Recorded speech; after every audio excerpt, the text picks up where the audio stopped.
We are less than 6 weeks away from Election Day in the United States, and we know it is a super tight race between Down, down with deportation! Up with education! Down, down with deportation! Up with education! Down, down with deportation! and We are going to start the largest mass deportation in the history of our country because we have no choice. It's not sustainable.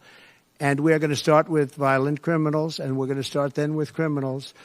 according to the latest poll from NBC National News, Kamala Harris is leading Donald Trump 49% to 44%.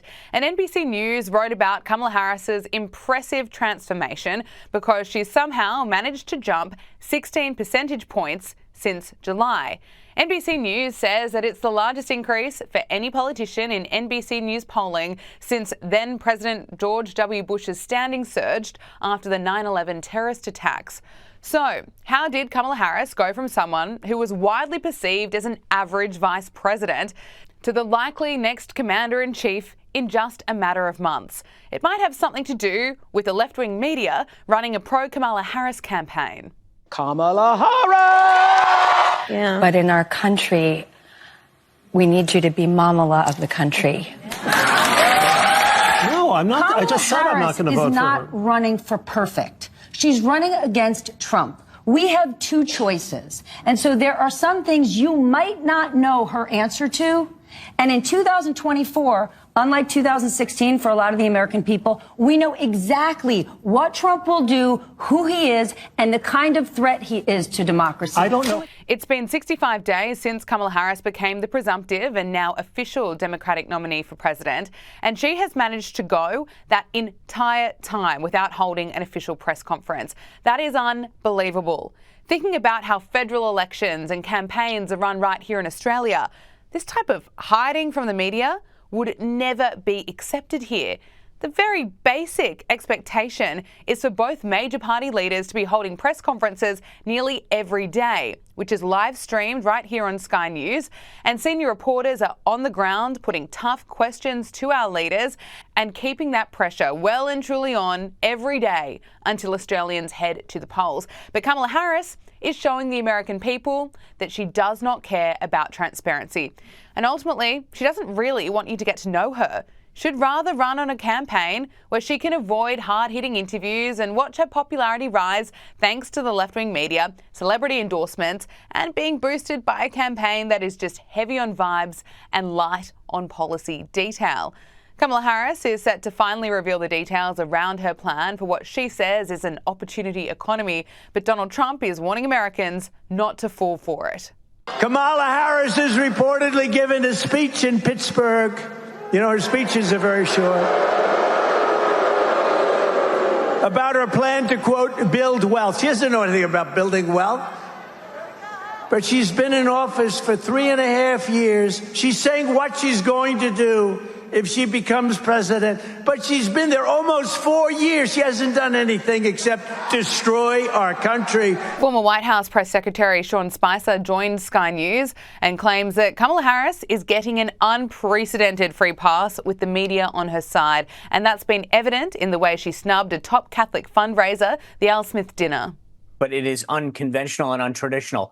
And because she has the media on her side, Andrew, she gets away with stuff like this. I mean, the reality is that this dinner may not seem like a big deal to a lot of people outside the political beltway, but it was a time-honored tradition in America where people put aside their differences to come together one night and have sort of good humor and a fun time, showing the American people that despite differences, they could actually sit at the same dais and have an enjoyable evening. And for her to just so glibly say, I'm not going to be here because I'm going to be off campaigning, it's not even like she had an event and said, oh, I'm double booked that night. She just literally said, I'll be off campaigning.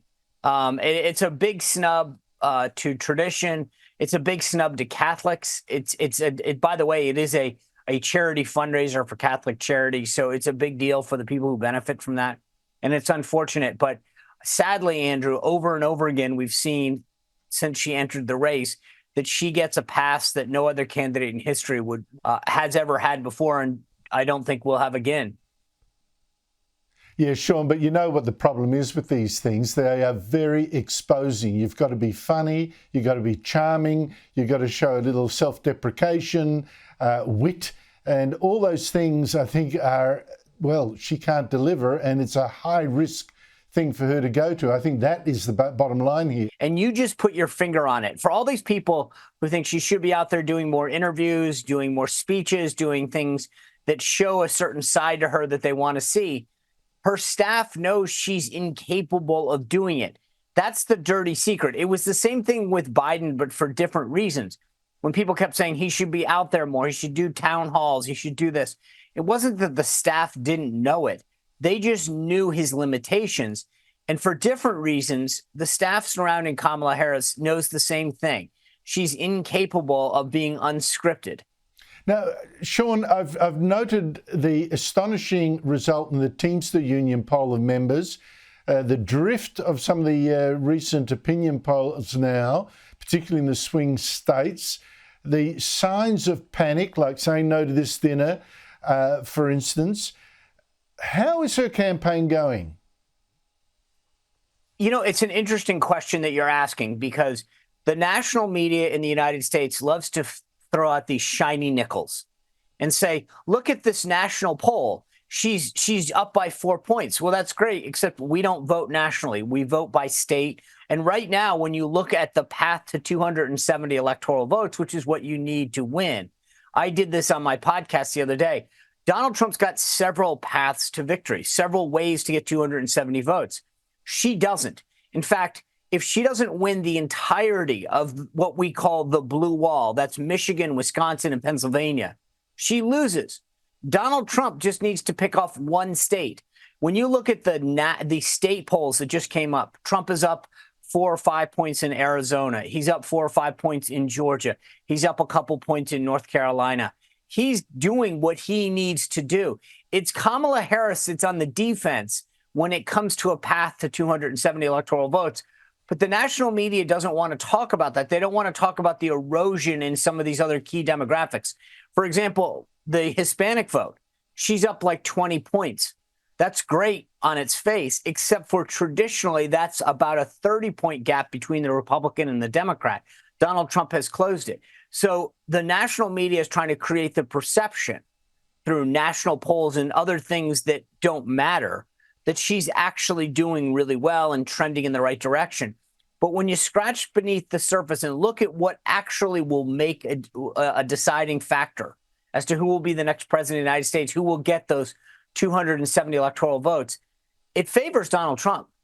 You know, at the Oprah Love-In, and I showed some of it last night, Sean, Harris was asked by members of the audience what concrete things would she do to stop illegal immigration? What concrete things she would do to cut the cost of living? In those questions, she didn't have any practical policy to put. I mean, she just had motherhood statements. It was so embarrassing. What policies has she put out in this campaign?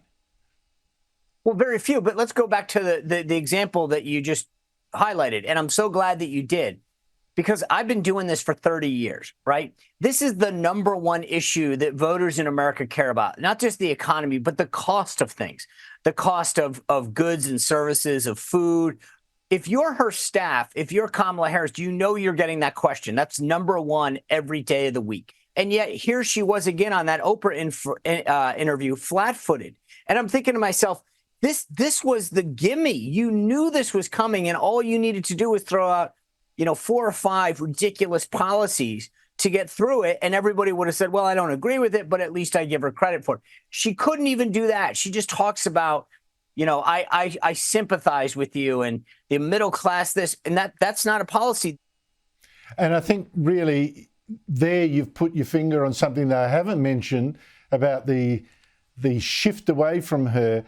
I think there is that growing realization that it's all fluff, all bubble, and nothing of substance behind it. And that's coming out. The more she speaks, the more obvious that's become. Sean Spicer, thank you so much for your time. You bet.